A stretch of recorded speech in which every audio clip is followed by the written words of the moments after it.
Would you buy clothes that don't exist? And how much would you be willing to pay? Earlier this year, Benoit Pagotto's design studio, Artifact, worked with teenage digital artist Ferocious to sell 620 pairs of virtual sneakers, generating a total of $3.1 million in less than 5 minutes. We're not looking at the fashion history to be inspired, we're looking at gaming, anime, sci-fi movies, that's our reference points. Entrepreneurs in this space say that one day, virtual fashion will become ubiquitous.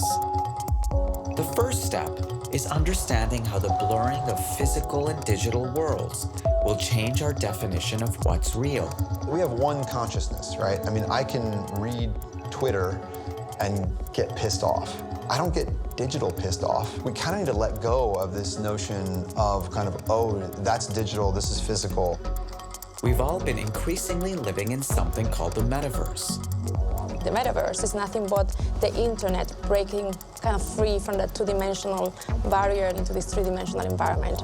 And then when it starts blurring more and more with our daily life and our daily life becomes enhanced, then that's what we see as the Metaverse. If it sounds a bit like science fiction to you, then you're on the right track. The dematerialization of fashion is here, and it's going to change the fashion business as we know it. What we wear says a lot about who we are. Yet fashion is also a $2.5 trillion global industry that touches everyone on Earth. I'm Imran Amed. I first started trying to make sense of the fashion business 15 years ago, as it was being transformed by technology, globalization, and shifting consumer values.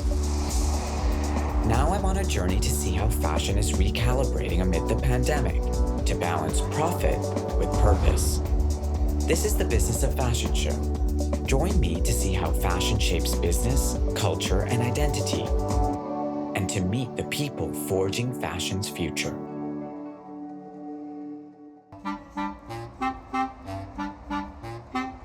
Paris is the global capital of fashion, and virtual fashion is no exception, as the city sets its sights on becoming more technology-focused. My first stop is to meet with Ian Rogers, who moved to Paris from Silicon Valley in 2015 when he was appointed Chief Digital Officer of LVMH, acting as a kind of digital whisperer to C-suite executives of more than 75 luxury brands. Hey, Imran. Hey. Welcome. Bienvenue. Merci.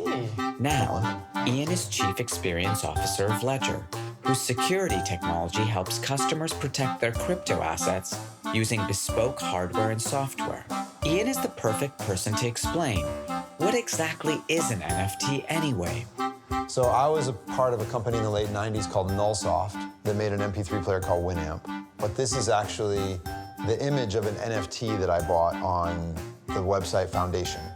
On the blockchain, the art only has one owner. That's why it's a non-fungible token. Correct. So if you have a photograph series where there's 1, 2, 3, 4, 5, 6, 7, 8, 9, 10, it matters if you have 1 of 10 or 2 of 10.